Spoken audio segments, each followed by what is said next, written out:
Hello, everyone. Welcome to another episode of The Person You Want to Be. I am your host, Eric Teplitz.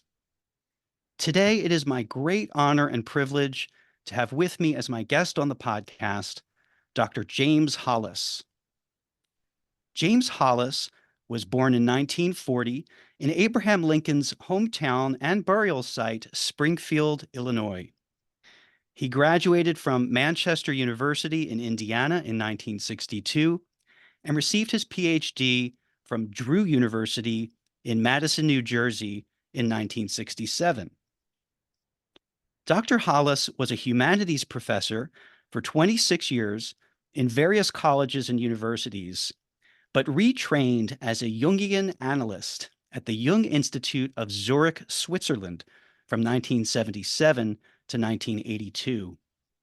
He is presently a licensed Jungian analyst, still in private practice, and is the author of 20 profound books, including Swamplands of the Soul, The Eden Project, Finding Meaning in the Second Half of Life, What Matters Most, Hauntings, Living an Examined Life, Living Between Worlds, and the forthcoming Living with Borrowed Dust, Reflections on Life, Love, and Other Grievances, which is scheduled for publication in the spring of 2025. Dr. James Hollis, welcome to The Person You Want to Be. Thank you, Eric. Privileged to be with you. So I'm actually of two minds about how to frame this interview. I'm interested first in your personal journey and some of the key inflection points that speak to how you have, at different life stages, stepped into becoming the person you wanted to be. And I'd also like to have a broader conversation around this mysterious thing called the soul and its agenda for us, how it beckons us to become what we might say is the person the you with a capital Y want to be. So I'm going to do my best to weave in and out of these parallel topics, discussions, and hope that it ends up making sense and being valuable for those listening or viewing. Shall we get started? All right, I'm at your disposal. Okay. My first question for you is this. What is your earliest childhood memory, your earliest sense that you can recall, however fanciful, of who it is you wanted to be, what it was you wanted to do, what you were most drawn to, or even what you felt you were here for? Well, it's interesting you asked that question because I was a child during World War II. And even though I was growing up in America's heartland in the state of Illinois, I could perceive and experience the tensions in the world, the anxieties in the world. I knew people were getting killed around us. And again, even though I was safe, there was a collective atmosphere of stress and anxiety that permeated everyone at that time for some very good reasons. And I had relatives overseas and so forth. And I believed as a child, and these are some of my earliest memories, that I was foreordained, as it were, to grow up and be a soldier and go somewhere and be killed or kill somebody, neither of which I looked forward to with any enthusiasm, I can tell you. And most of all, I think I perceived, and of course, my father was traveling a great deal for war work at the time. He was too old to be in the army, but he was involved in production of tanks and so forth. So he was periodically going to the train station, and I would go with him and my mother to pick him up or have him depart, and people would be weeping and so forth. So when I was around 4 years old, which would have made it 1944, the war's still going on, of course, I would go out and sing songs to myself that were, I think, in recognition of the stresses of the world, the anxieties of the world. Now, you may think it's kind of weird for a kid, and maybe I was a weird kid, I don't know, but I certainly was imbued with that atmosphere. And my songs were meant in solidarity with human suffering. Now, whether that was going to lead me ultimately to becoming a therapist, I don't know. That's a possibility. I think in my early life, what it led me to do was to start reading everything I could about the war and what was going on. One of my first books I read when I was 5 or 6 years old, it had just come out. I don't, maybe it was maybe 7 or 8 even, was Guadalcanal Diary, which is not normal reading for a child. But I was so impressed with what was happening that that was a defining experience of mine. And we were relocated to Racine, Wisconsin during the war because of my father's work. And so I was also attuned to feeling transient and feeling uprooted from my home and my dog, who was beloved. And so it was a time of collective anxiety and loss. And even though I was safe and secure myself, it was pretty clear to me that the world was not. So that's a kind of long-winded way of responding to your question. Yeah. I mean, it's sad to hear. What do you think have been the long-term ramifications of being imprinted with that collective anxiety from such a young age? And how have you wrestled with that in your adulthood? Well, first of all, I think my initial reaction to it was also to distance myself while I read as much as I could, talk to people about their experiences. The early part of my life, I was involved in academic pursuits, which I loved and I valued. And I had a PhD before I was 27 years old. And what does a 27-year-old know about the world? And the answer is not very much. But I look back upon that as some part of my psyche's distancing myself to enter the ivory tower, as it were, as a kind of overcompensation to intellectualize what my emotional life was experiencing. And so when this gets back to your previous bifurcation of our conversation today, I was visited at age 35, right on schedule, with a major life depression. And I had by that time achieved everything in my outer life that I wished to have, a marriage, children whom I worshiped, a good career in academia, in teaching, which I still love, I'm still doing. But something inside was not right. And it led me to my first hour of personal analysis at age 35. Again, looking back at it, it was right on schedule, classic midlife kind of encounter. And like anyone else, I would have preferred to have a magic pill or 5 easy sessions to say, all right, this is what it's about. The door is unlocked. You can walk out of the depression now. But in fact, led me deeper and deeper to the point that I began to realize the real question was not how quickly do I get rid of this depression, but why has my psyche conspired to bring it to me? Why has my psyche autonomously sort of withdrawn its approval of how I'm conducting my life? I have a good life. I have a life that I worked hard to achieve, and there's nothing wrong with it. But the emotional life has been left behind. And so I think contrary to what my conscious intentions were, it pulled me back and down into dealing with a lot of the emotions left behind, some of which had to do with cultural events, as I suggested, and some of it was working through some family of origin issues that I had not particularly been able as a child, because a child's not able to deal with these things. I hadn't been able to bring to full consciousness and to try to understand their influence upon me. Wow.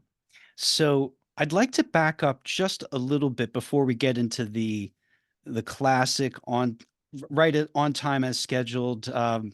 so-called midlife crisis and ask you, first of all, what was your PhD in? Originally, it was in the humanities, literature and philosophy, and I've always taught in humanities programs. I didn't care for departments, and I always was interested in integrating knowledge. I also majored in college in psychology. So later in life, as I got deeper and deeper into my own analysis, it occurred to me that this is something even more interesting to me. It's an exploration of the inner world, which is just as rich and just as perilous at times as anything in the outer world. And so that's what led me ultimately to Zurich and to retrain in psychology. And so when I was in America, I was doing my analysis and also working in a psychiatric hospital. And when I was in Zurich, I was in analysis there and taking classes and working with patients and so forth. So that transpired between ages 37 and 42. So I graduated in Zurich from in 1982. Yes. Right. When, you describe this depression that hit you in your 30s, how did Mhm. it present? How did it look, would you say? I think very well. Depression is something pressed down. If you take it literally for a moment, what is pressed down, and what are the pressing events or circumstances? It can be biologically driven, which was sort of how it was treated initially. And I went first to a psychiatrist who gave me medication, and I found the medication not useful at all. And to his everlasting credit, he said to me after a number of sessions, he said, the kinds of things you're interested in, you really ought to try to see someone with an Jungian orientation. And I Hmm. certainly appreciate his openness to that at that point. And at that moment in history, there was only one Jungian analyst between Washington, D.C. and New York, and that was David Hart in Swarthmore, Pennsylvania. So that's who I started seeing. And out of that led me to 2 years later to undertake a whole new direction. And when I began that process, it was not in order to change my career, so to speak. It was wanting to take this personal work deeper, as I felt that it needed to do, as well as wanting to live in a foreign culture and a foreign language and so forth. So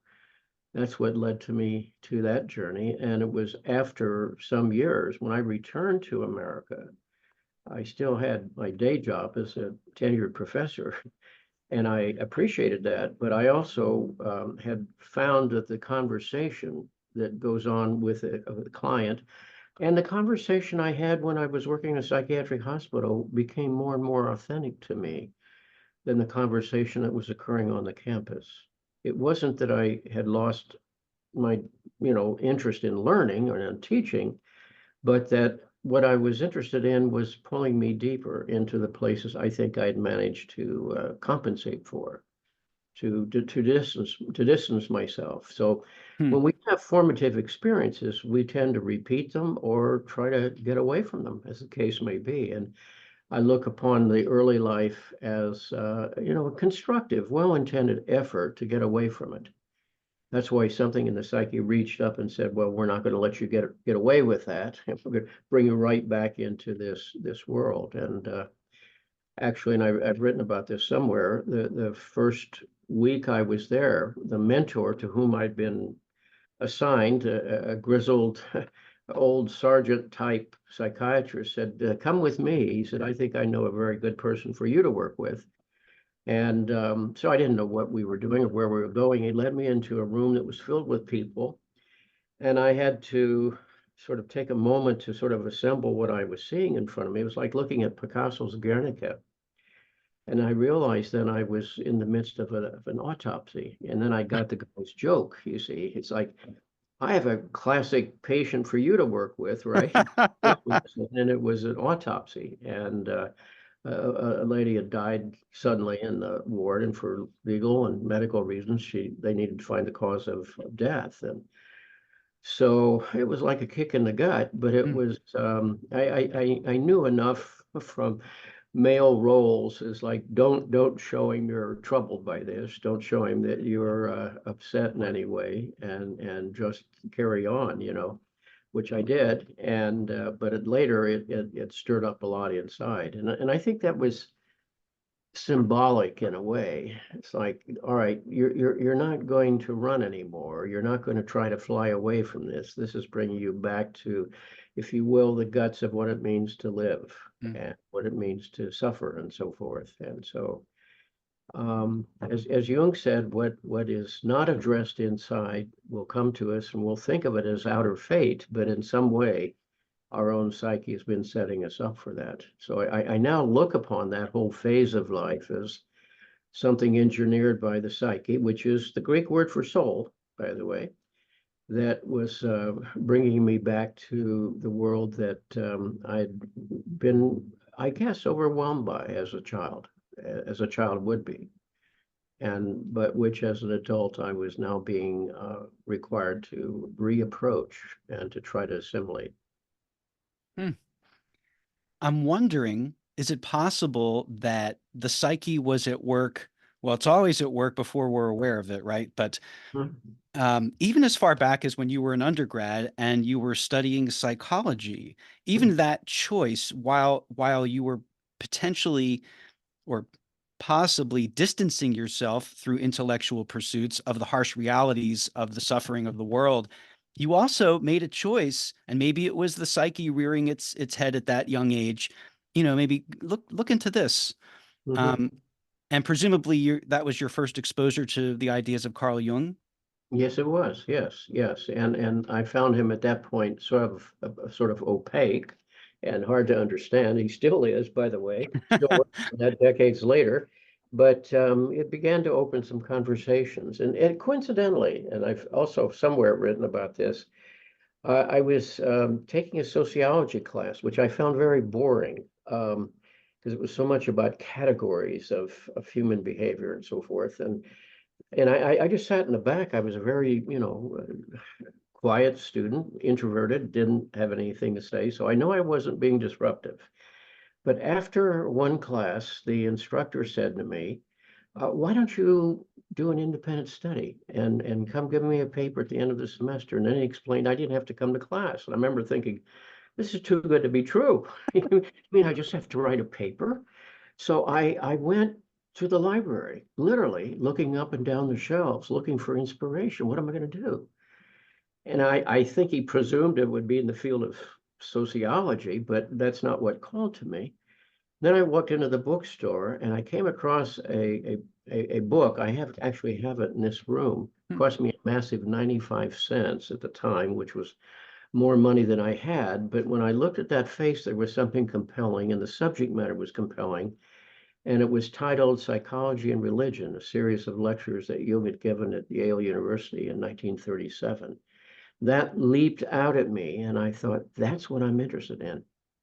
So I read that book. I'm sure I comprehended 10% of it and wrote a paper on it, and he passed me and so forth. But that was another one of those events where something in the psyche was responding for reasons you can't possibly know consciously. But when there's an inner resonance, then something in your psyche is saying, well, this is important for you. It's like to like, so to speak. Yeah. And did you have what was your sense of spirituality or spiritual matters as a child growing up? Did you have any exposure to religion in your upbringing, or even just ideas about those subjects? Sure. Well, my parents attended a nearby religious facility, and it was very comparable. It was somewhere across between Methodism and Quakerism, if you will. And it was very much interested in public service and so forth. And when I went to Manchester, which was a college of their tradition, there was a great emphasis on human service, and most of the graduates came out as social workers or nurses or physicians or whatever.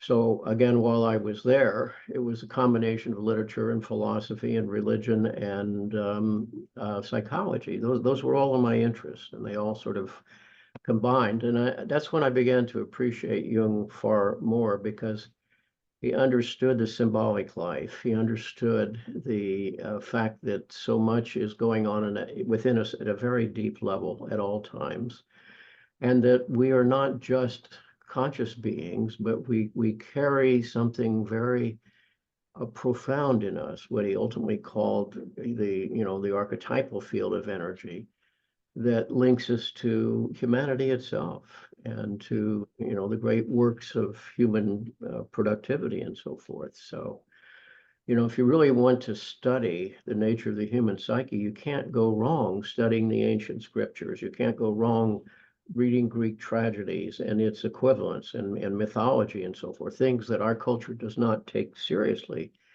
But in there, you see the basic elements of human functioning, the capacity for self-delusion, for example, the capacity to long for something and have it snatched away from you, to realize that in many ways, without our intending, we are creating our environment. We're creating the world in which we find ourselves and so forth. So now we would say, or I would say, of course, these individuals who were recording their experiences of life in those times and places were examining the same human condition that you're living.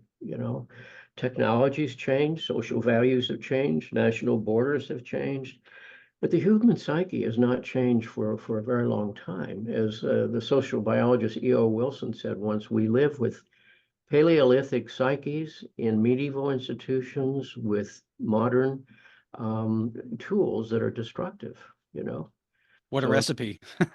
yeah, it's quite a mix. And you see why at some level the world's in such a mess as it is too, because the old dramas are playing out still. Yeah. So when this psychiatrist happened to point you in the direction not just of psychotherapy, but specifically Jungian Hmm. therapy, that I can see how that must have struck a particularly resonant chord, right?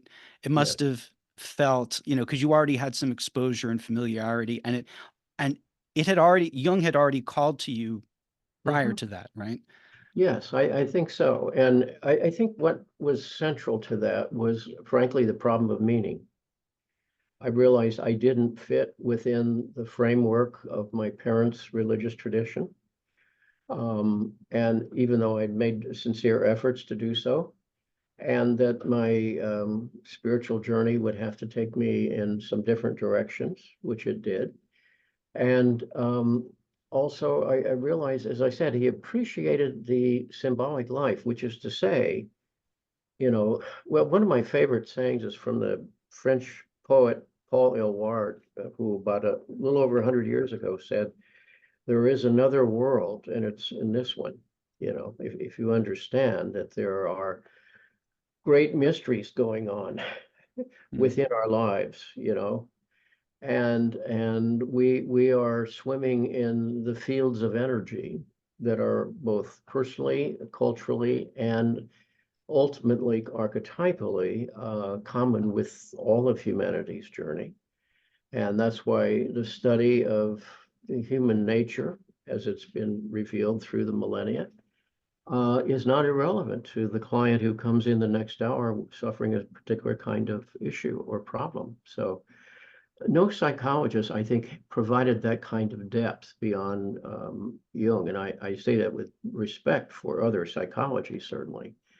But to realize that at heart, we're religious beings. Even if you don't subscribe to a particular creed or a particular institution, we are creatures who are meaning-seeking, meaning-suffering individuals. And as Jung put it so succinctly, he said, the smallest of things with meaning is always greater than the largest of things without meaning. So, I mean, that speaks to our whole culture that says, let me buy the newest shiny thing. Let me engage in acquiring power or wealth or whatever. And we've certainly seen enough individuals who achieved those goals and to realize how miserable their lives are by and large, and how vapid and empty so many of those lives are. So you have to in some way find what really speaks to you and resonates for you. And if you don't, you're going to pay a price. And for me, the price was depression and a loss of meaning at the time. But ultimately, by way of the inner journey and dealing with that which I'd left behind, the world became flooded with meaning in so many ways. And as I said, I found conversations with individuals in the context of their suffering, the most profound kind of human relationship. Now, as a young person, I could never have imagined that I would spend my life, as I have done for the decades since, listening hour by hour to people suffering. And yet, here I am at age 84, not imagining that I would want to do anything else with my life. And what an invitation it is to share that process with someone. You know, it's humbling. It's something that pulls everything out of you. And you know, the things that I've had to learn as a therapist that I don't like are patience and powerlessness, and I just like both of them. And yet, it's required in our work at times simply to sit and hold and to share and to, in some way, let a natural process unfold that is occurring. And that's quite different than the young person saying, but I want to fix it right now, you know, as soon as we can, you know, and we can move on to something more entertaining here. Usually that's what our culture does, is offers us these thousand distractions. They keep us tracking, as I said, the latest shiny thing or the newest pop star or the newest ideology or whatever. And in doing so, we neglect the, you know, the vast drama that is occurring inside of each one of us. And you know, part of what I've tried to impart to clients through the years is every morning you awaken to a large summons, you know, and the way I describe it is the foot of your bed are two gremlins who want to eat you alive if they can. One is fear that says to you, you know, it's too much for you, you can't handle this. And the other is lethargy, you know, it's like, oh, chill out, have some chocolates, turn on the telly, tomorrow's another day. And those two forces we carry intrapsychically with us wherever we go. And they are ultimately the enemies of life. And your sense of purpose is the way in which you struggle with those intrapsychic figures. The obstacles in the outer world are nothing compared to fear and lethargy, you know, that we carry within us. And to say, you know, there are large choices, large dramas going on in the midst of daily life. And once you realize that, then there's a summons, you know, a kind of call to the journey, as it were. And it's less a physical journey, although that sometimes means outer choices that are not easy to make. But it's a journey in which you open yourself to this discovery, if you can stand it, because there is a degree of, it means you have to face your fears. It means that you have to recognize your lesser impulses. You have to start dealing with your own shadow. And, you know, the simplest definition of the shadow, I would say, is those aspects of your psyche or your affiliations with larger groups, religious, political, whatever, that when brought to consciousness, you find contradictory to your intentions, crossing your values in some way, or sometimes asking more of you than feels comfortable at the moment. Jung said our biggest shadow issue is not that we are evil, though evil is possible from any of us. It's that we live small lives in the intrapsychic sense of not stepping into the magnitude of the journey that each one of us has. And to be fair about this, so many people historically didn't even have that option because the weight of cultural forms around them, including slavery and gender definitions and socioeconomic and religious factors that were so oppressive, there was just no wiggle room in there for their journeys.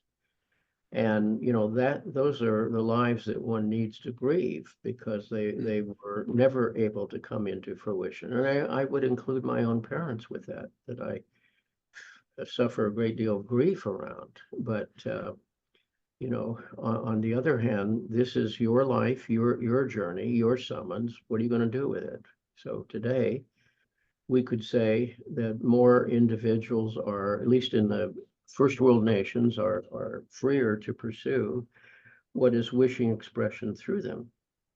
Another way I would put this, in the first half of life, I'm speaking very loosely here, you know, you have to develop enough ego strength to step out into the world, leave your parents, create a provisional identity, say, you know, I can do this job, or you can trust me in this relationship, I will show up and be responsible, etc. But in the second half of life, you have to say, why am I still here? And in service to what? You know, I've done that. Um, what is it now? It's a different question. What is it that is wishing expression in the world through me? That's a different agenda altogether. And that calls us to service. Service into something that may not have been our first choice, but what life has brought to us and how it uniquely speaks to each person's life. And the question is, will you show up as you, whatever that means, in this world, in the face of the obstacles, outer and inner, which fate has presented you? And there again is, you know, the difference between fate and destiny. Fate are the, you know, the givens in your life. You don't get to choose your DNA. You don't choose your family of origin. You don't choose your socioeconomic or religious or cultural circumstances. Those are part of the defining context, but then destiny is what is wanting expression through you. That's a different matter. And there, right in the middle there is the conflict of those two worlds playing out in the psyche of the individual. And that's why I've said, as I've mentioned to clients, you know, there are large dramas going on every day in your life. And it's important to become conscious of that and to step into that, because otherwise we are creatures of our fate. We are creatures of the influences that have accumulated around us. And is that what your life is about? Simply to adapt as best you can to them?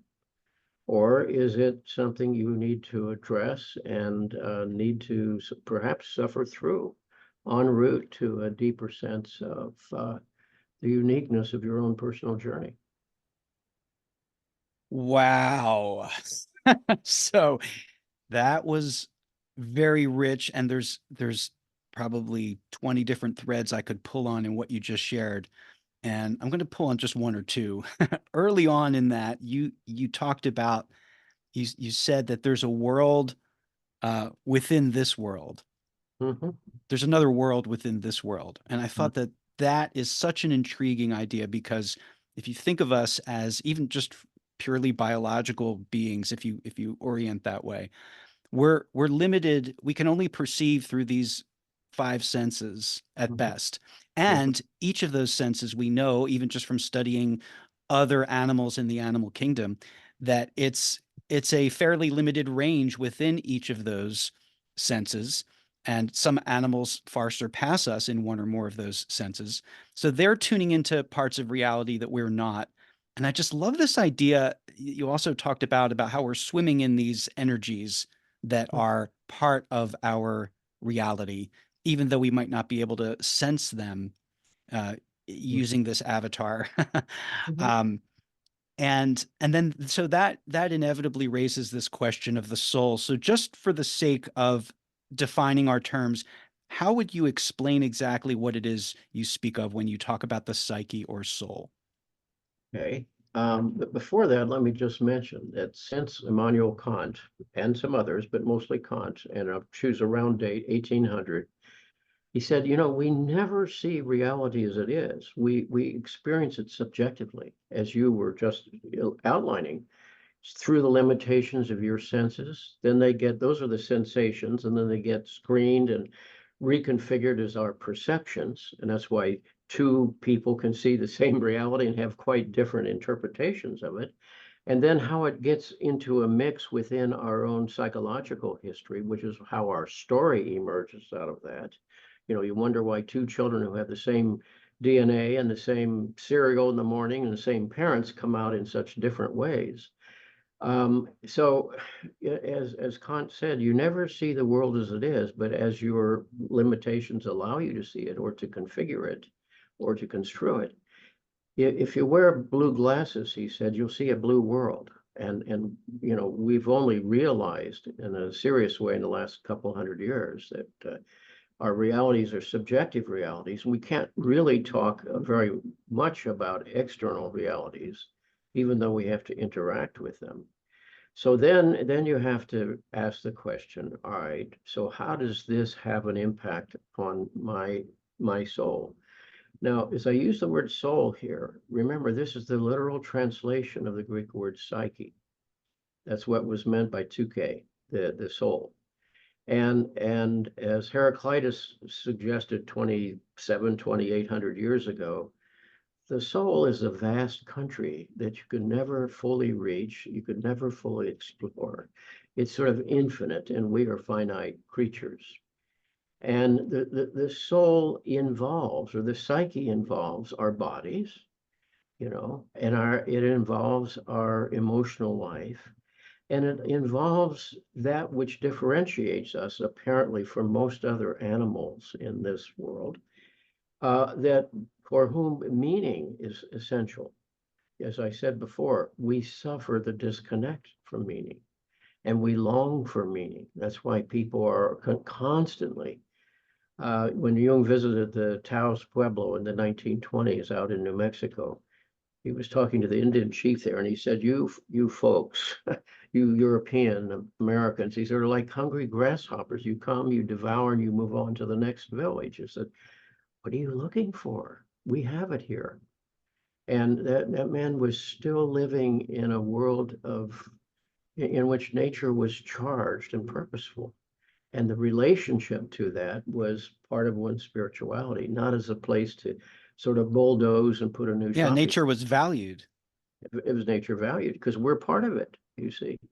And when you violate that contract, then you have something like global warming that's upon us, you see. And those chickens are coming home to roost. And there is a classic example of where the rapaciousness of the human psyche has completely missed the point that if you damage this world, it is, after all, your home. And you've trashed your own home. And now you're going to have to live with the consequences of that, you see. When you lived in one lived in a culture with living mythological systems that linked people in a felt way Hmm. to the four orders of mystery, the cosmos, for example. Who are the gods? Why are we here? What is life about? Whither do we go after death?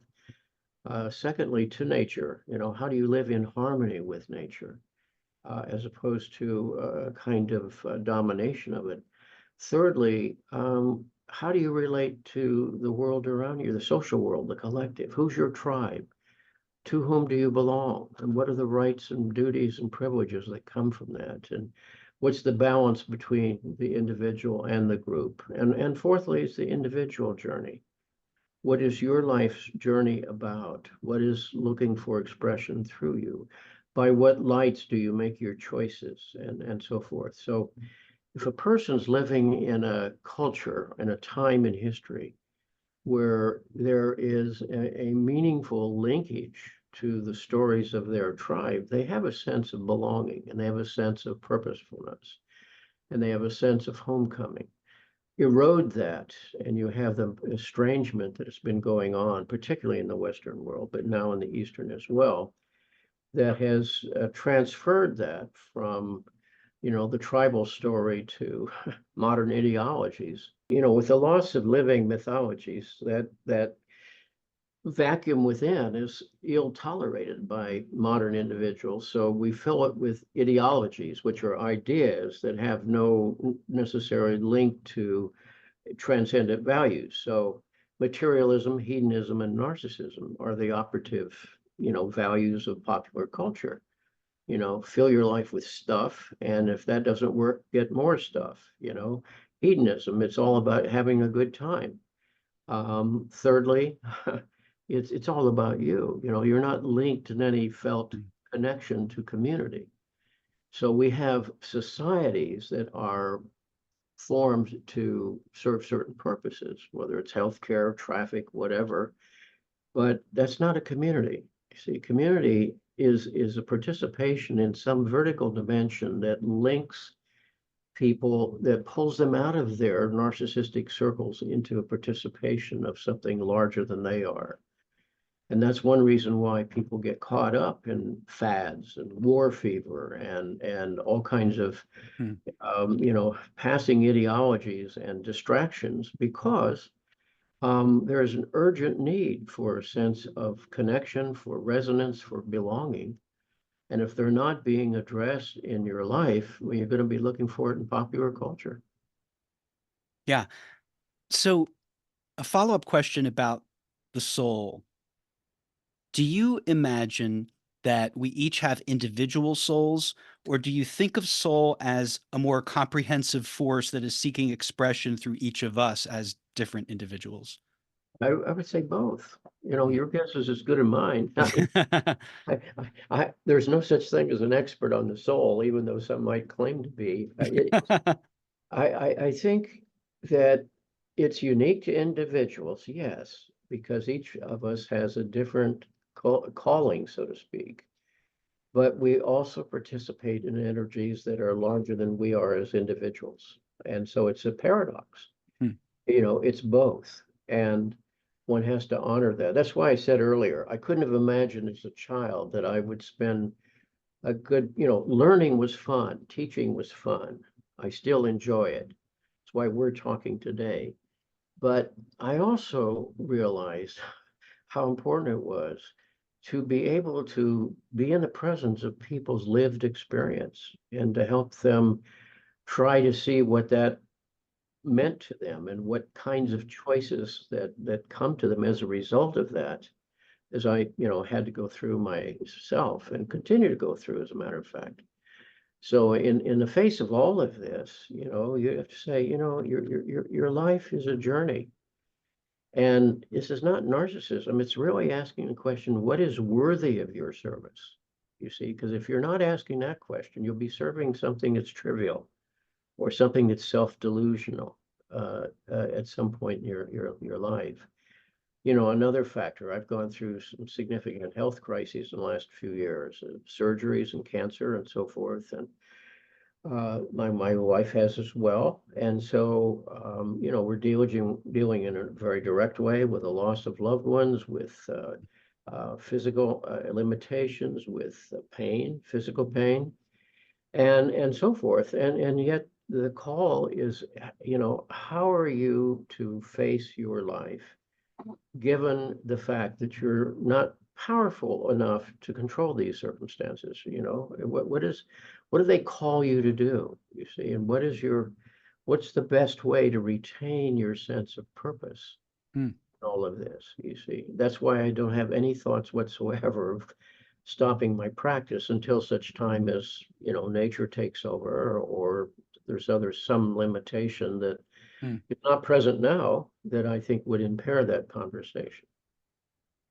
Yeah. So how do you personally, it's a profound thing, having experienced the health challenges that you have and that you mentioned that your wife has had, and trying to cling to a sense of purpose with diminishing control over those things. And also just being in pain is hugely limiting in and of itself. That's correct. So what I would ask in response to that is, how do you personally stay connected with the soul or your soul? And do you have any particular practices that help you do that?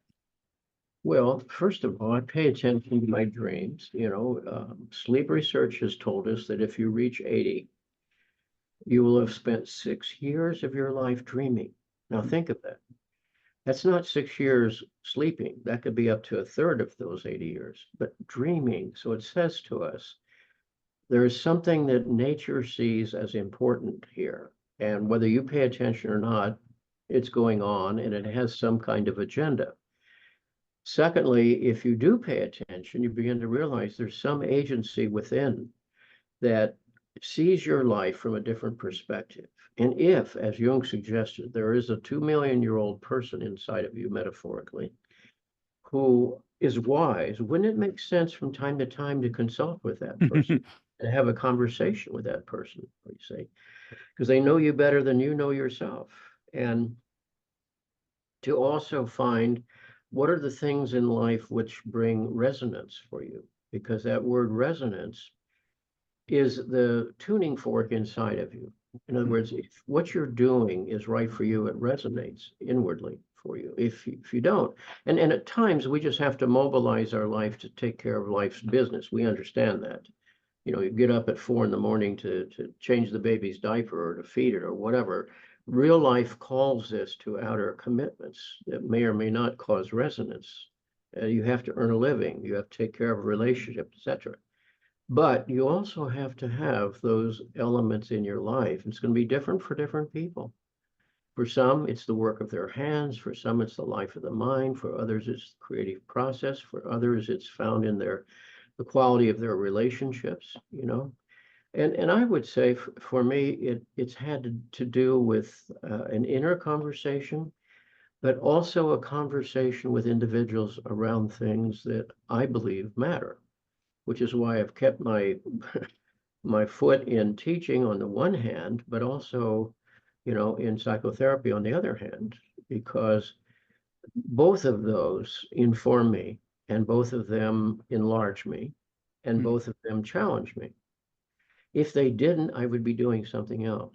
That doesn't mean other people need to do what I'm doing. This is my journey, my life. It's not someone else's. And one of the things I found is most people don't have permission Hmm. to have their life, you know, to feel what they feel, to desire what they desire, and to pursue what they pursue. And pursuing it may not be an easy path. It may be a path of great loss and suffering even, but it's still right for you. And if you find your path and you live it as honestly as you can, you will experience that in meaningful ways, even in the midst of conflict and hardship. Yeah, and you use that term enlarge that these activities enlarge you. And one of my favorite questions that you are famous for presenting to people whenever they're in the midst of a big life choice or decision is to ask themselves, does choice X enlarge or diminish me? Mhm. Yes. And usually you know immediately, your Mm. gut tells you. And if you don't know, you keep asking it, and it will reveal itself. You know, and if you choose the path of enlargement, and I don't mean by that material advancement or ego inflation, quite the contrary. It'll probably ask something of you that you'd prefer not to have to bring to the table. But in doing so, you see your journey is enlarged. You're living a larger life because our dependency is profound. You know, we're the animal that has to be taken care of the longest in the animal kingdom before we can survive. We learn early the world's big and you're not. The world's powerful and you're not. Now, how are you going to cope with that for a few decades? You know, and I've written about that. And we learn to be adaptive creatures, necessarily so. And of course, the more I'm adapting to something out there, the potentially the greater the degree of separation from what is going on inside. And that's what produces our suffering, our so-called neuroses. So you can't serve two divergent agendas without experiencing as some form of suffering or psychopathology. And by the way, that word psychopathology from the Greek means the expression of the suffering of the soul. The moment you reflect on that, you realize, well, this is about more than simply altering my behaviors or my thought process. This is about reorienting my life in a completely different direction that is something that speaks in a deeper way and causes that resonance for you. And sometimes the price of that's very significant, but it's a price that's less than the price of not doing it ultimately. Yeah, and it makes me think of what you shared about your experience um, in the psychiatric hospital. I've heard you talk about this, that you were simultaneously, you had this internship at a psychiatric hospital in New Jersey, presumably where you were taken to that patient who was deceased. But I've heard you talk about that experience, that you were simultaneously doing the internship in the psych hospital and that you were also teaching in academia, and that you found the conversations in the psych hospital much more real and about things that mattered. So I'm wondering, especially with how you just elucidated the true meaning of psychopathology, I'm wondering how your initial experiences in that psych hospital, um, how did that change your reading of the quote unquote mentally ill and inform your work as a therapist ever since? Well, began to realize some important things. First of all, we don't do crazy things. We do things that are logical expression of what's going on inside of us. Now, what how we understand that might be delusional or might be inaccurate.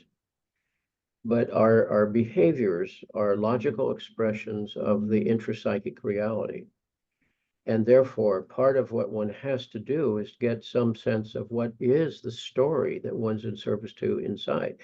Quick example, I had a client in the psychiatric hospital who wished to be bound up in sheets every morning because that was safer. I mean, most people would feel that restraint on their freedom is the worst thing that could happen to them. For her, it was desirable because it meant she didn't have to make any more decisions during the course of the day. It was like the day was over for her. Now, one might say, well, that's crazy behavior. Well, from her standpoint and her experience, it was her best coping device, you see. So then to rather than pathologize that and say, well, this is just a symptom of this or that, it helps with your charts and so forth, but it doesn't really get at the core of what her experience is. And she'd had a life, as you might imagine, of serious abuse from a very disturbed parent. And so one had to start, going into that field of trauma for her and to help the adult part of her begin to look at that and to see how it got storied in her life and how her life was in service to a story defined by the child's experience, you see. You would never say, well, let this child drive my automobile because the child's not big enough to see over the dashboard and drive a vehicle. But psychologically, we're doing it every day by turning over parts of our psyche unwittingly to, childhood experience. Hmm. So people think you lie on a couch and complain about your parents. That's not what it's about. It's just that our formative experiences of self and world and the strategies that we work out or are imposed upon us, rise from that stage of our journey. And those have to be challenged, brought into life, into consciousness, and addressed from an adult standpoint. And that's part of the work of growing up. So a lot of big people and big bodies are not very Hmm. emotionally mature, as we know. And as a result, the world is a mess, basically. Plato said we should only be ruled by philosopher kings. Well, how many kings have you run into that are philosophers? Not many. Most of them are sociopaths or ego-driven narcissists and so forth. Not all of them, but most of them. And that's not very reassuring for a person who has to live under the field of their influence. Yeah, I'd like to come back to your personal story. And specifically in your book, The Broken Mirror, you have a chapter that is something of a cautionary tale. It's called Down and Out in Zurich for those who think becoming a Jungian analyst is a cool thing. Hmm. Hmm. Um, and you sort of share the harsh realities of involved in your uprooting yourself and your family to Yeah. Zurich. My first question is, you obviously, you had gone down this path where you had entered therapy and you had seen some value in approaching it uh, with a certain amount of depth through the Jungian lens, and you uh, at some point made the decision, I'm going to be trained. I want to, like revamp my life and my career and get this training. Why Zurich? You presumably could have done that here in the States, right? Hmm. The Zurich Hmm. experience sounded harrowing in a lot of ways from your description Hmm. in that chapter. Yeah. So why such a drastic upheaval, uprooting? Well, first of all, my only answer to that was because it's another world and it's a long way from here. Yeah, it's true. I could have studied in New York City, for example, which was far closer. I was in New Jersey at the time. I wanted the experience of living in a foreign country, and my family did. This was a joint decision. And at the beginning, I didn't have any intention of leaving academia. That rose out of the process and took several years to do that. And when I returned from Zurich, I, of course, didn't have a practice. That, teaching was my day job, so to speak. So I continued that for another few years and began to see individuals along the way in the evenings, weekends, etc. And in time, that became the tail wagging the dog, so to speak. So Hmm. I think for being in Zurich, it was sort of like going to the mothership, as it were. And I knew at some level it would mean a deep commitment and a deep immersion in the process. There were too many distractions, in America, and that was part of why I'm studying over there. And I'm grateful that I did. Hmm. And part of the work was living in a foreign culture and a foreign language and so forth, and feeling the isolation of that. And I was speaking in Montreal a couple of years ago, and a friend of mine from Zurich days, who's an analyst up there, mentioned that when we arrived with our depressions or whatever they were, our analysts didn't say to us, "Well, here's what you do." They would say, "Go back to your shabby apartment wherever you're living, and sit with it, and wait until the psyche tells you what it's about, and then you'll have something to address." And it was quite a different process. It was not about managing. Hmm. It was about submitting at some level And to, inquiring. yeah, and inquiring, and with an open mind and a certain amount of courage. And that's why Jung said there are three parts of this process. He said only psychology helps with the first. Psychology only helps with the first part, and that's to give us some insight. He said then come the moral qualities of the individual. Second is to face with courage whatever life brings to you. And thirdly, he said, is endurance, sticking it out Hmm. over time. And I saw many good people who were there and who left because the pressures of earning a living in another country or being away from family or whatever the circumstances were simply so onerous to them that they had to return. And again, I say that with utmost respect, not judgment, but it also meant we had to stay by a process. And I was at the end of my fourth year when there were recurrent dreams that were telling me some of the same things. And it was at that point I realized that the work moved from a kind of affirmation of intention to a felt experience of the heart, so to speak. And there's a big difference there. Hmm. Just as I said, my heart was open as a child, and it was overwhelmed by the world's suffering. And part of my response to that, which was productive, yes, but protective, was to go live the life of the mind. And that was, again, rich and valuable, but it was also diversionary And and an avoidant. avoidant, Yeah. absolutely avoidant. And somehow life had called me back into the fury and mire of human veins, as Yeats put it. Right. Um, at what point would you say, and I know it didn't happen overnight. In fact, I find it very interesting that this whole transition happened the opposite of overnight. Um, Mhm. Mhm. but at what point would you say you noticed your depression began to lift? The depression that sent you into therapy and eventually to Zurich. At what point did it relent? Well, I think it was with me most of the way.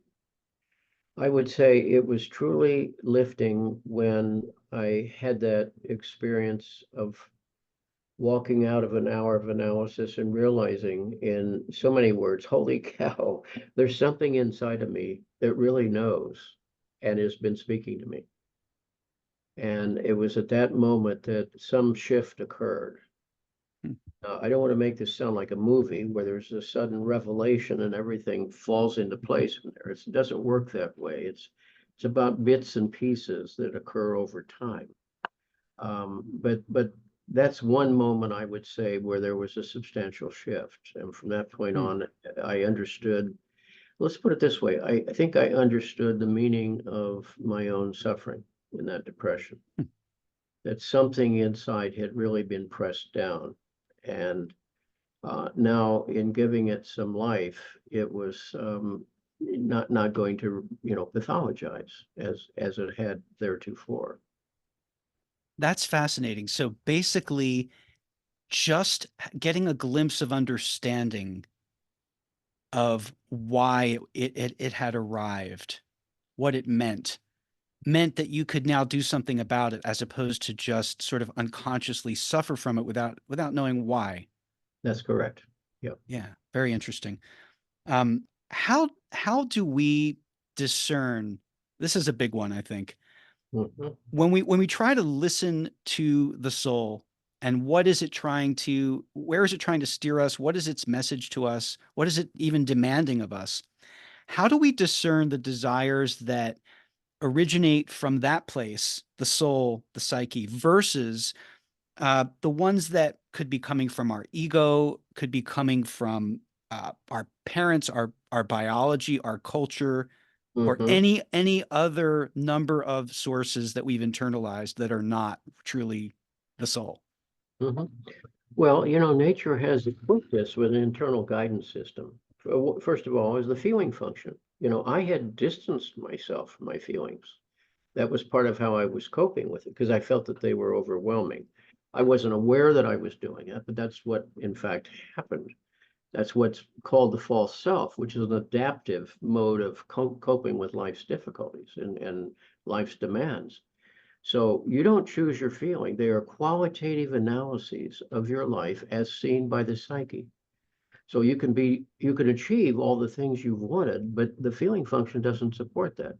It's like, King Croesus, who has all the money that he needs and all the gold, and he's drowning in it, but it's lost its purpose. Secondly, energy systems. If you're doing Hmm. what's right for you, the energy's there. If you're not doing what's right, you just have to keep mobilizing it. In time, it leads to ennui and then boredom and then depression and self-medication, whatever. Fourthly, we have the dreams that are this autonomous response of something in our psyche that's qualitatively looking at our life and making its comments. Fourthly, and most important of all, is that issue of meaning. If what you're doing is really meaningful to you, then that will support you, you see, through the difficulties. If it isn't meaningful, in the end, you just can't mobilize enough energy to render it so. I mean, a good part of people's lives is spent in good faith trying to make something work. We want to work on this marriage. Hmm. I want to work at being a better religious person, or I want to work at this or that. Well, okay, good luck with that. But if it's not right for you, that work ultimately will be futile. Ultimately, something arises from you. And again, this is not narcissism. It's not self-absorption. It's about honoring the soul, which is a different question altogether, because it's not here to give you necessarily a comfortable life. It's not here to help you fit in. To honor it, you might very well have to experience some conflict, some exile, some loneliness. There's an old saying, the cure for loneliness is solitude. In other words, when you're really present to that process and you recognize something inside of you knows what's ultimately right for you, purposeful for you, then you're not alone. That's a conversation that people neglect because of the noise and the demands of the outer world. I think we were close to it as children, Hmm. but the demands of adaptation and holding down a job and earning a living and contributing to relationship, etc. All of these things can take you away from that conversation. I think that's one reason I wound up in Zurich as opposed to New York City. That would have been just one more thing on the agenda of staying busy, you see. So sooner or later, we all have an appointment with our own soul. And the question is, how many people show up for the appointment? The point about energy is so well taken because how many times have we felt exhausted and then something presents itself, maybe a phone call, an opportunity, and we're invigorated or, out of nowhere when we thought we had nothing left in us. Right. Um, And simultaneously, the opposite experience too, right? Where we feel we're young, we're healthy. Why do we feel we are completely absent of energy for something? Um, so another small question for you. Given your own life experiences, 84 years and counting, as well as what others have shared with you in the confines of the sacred space of the psychotherapy room, Mhm. what in your estimation is the single most difficult thing about being human? Well, I think it's about stepping into the magnitude of this journey. To say this, it is going to sound such a cliche, but it's a cliche for a reason. This is your life. Live it with respect to others and their values, but they are not determinative for you. You're here to find your values, live your journey. Some people would think, being mortal is the biggest challenge, and that's because one's too ego identified.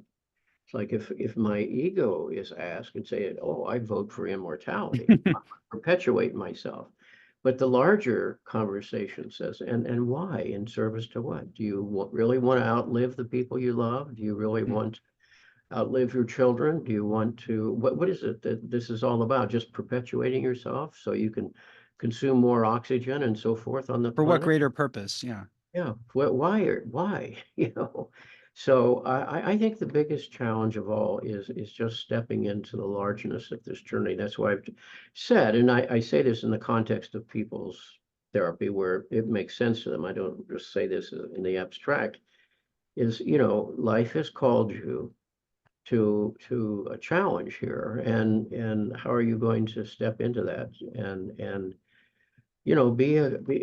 pursue what you desire, but and serve the values that matter to you. And in doing so, there may be an enormous internal conflict that occurs as a result of that, you know. Well, I was raised to be a good child, right? And an obedient child. And at some point, and that's understandable, at some point you have to say, but that's not ultimately the goal of life. It's is to figure out what matters and devote yourself to that. And when you do, you're fleshed with a sense of purpose and a sense of meaning.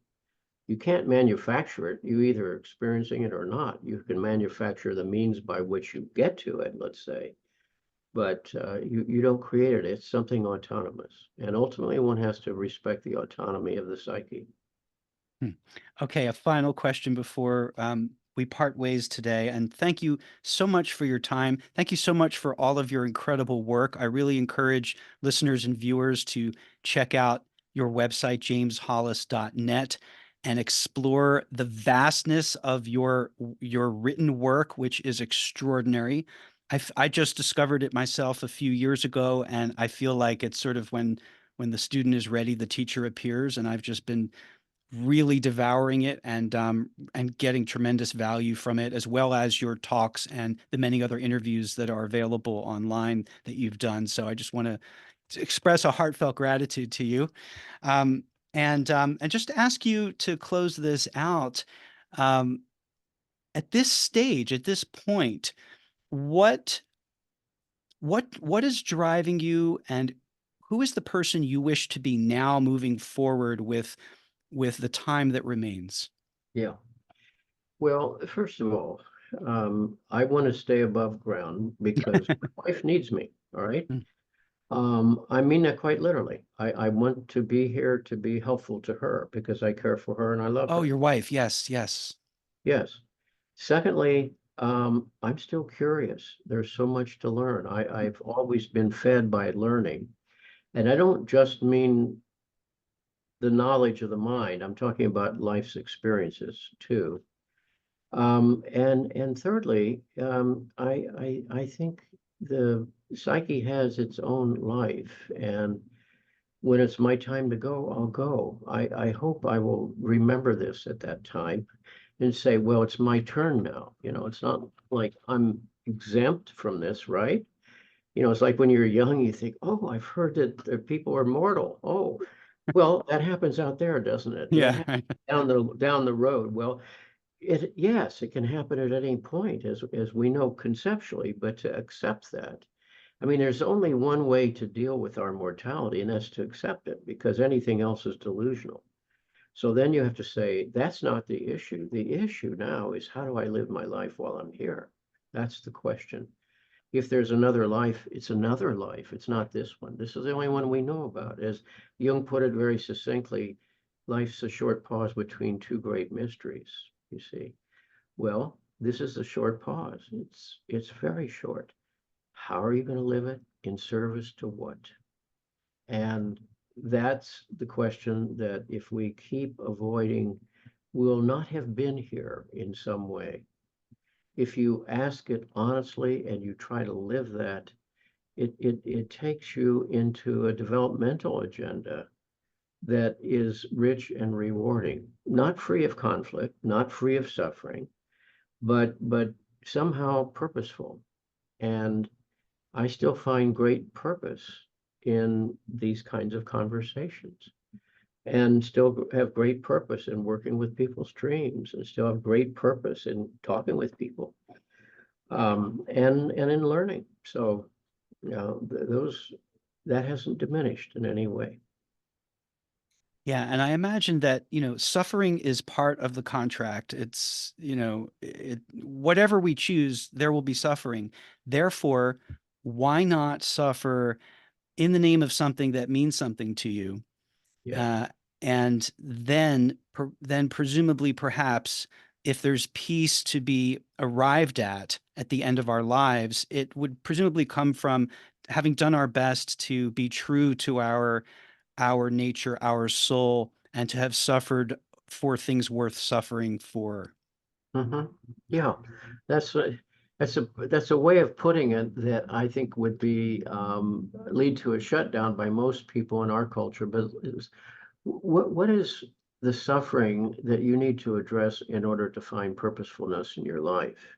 Nobody wants to hear that, but the truth is that is what your calling is, because it may be your suffering is overcoming the power that fear has in your life to keep you from, stepping into the next stage of your journey. Maybe it's your dependency. Maybe it's a deferral of authority. And we have authority when we're children. It's called instinct, but we have to trade it off for adaptation and fitting in, of course, and playing by the rules of the game, whatever the game may be that your time and culture presents you. But in the long run, you see, you have to get that authority back and say, all right, in the world of conflicting choices that bombard me at any moment from outer and inner sources, discern which are the ones that comes from the depths of the soul, which are the ones that lead to this path of enlargement and versus diminishment, as we talked before. And in doing that, your life will be rich and valuable to you. Otherwise, you live as one of those hungry grasshoppers, always looking for the next field to devour. And there's no sense of having ever arrived into a relationship with your own soul. Yeah, and none of us is going to get it perfect. So I think that the more wins we can accrue, and by wins I mean the more times where we can rise to the challenge, rise to the call, and honor what's true for us, even if we don't get it perfect or do it perfectly or do it all the time. I think each time we do it, it enlivens us and gives us that sense of meaning that we so crave. So this conversation for me has been extremely meaningful, and I'm again quite grateful to you, Dr. Hollis. Thank you so much for your time and for having this conversation with me today. You're welcome, Eric. It's been a privilege to talk with you. Thank you.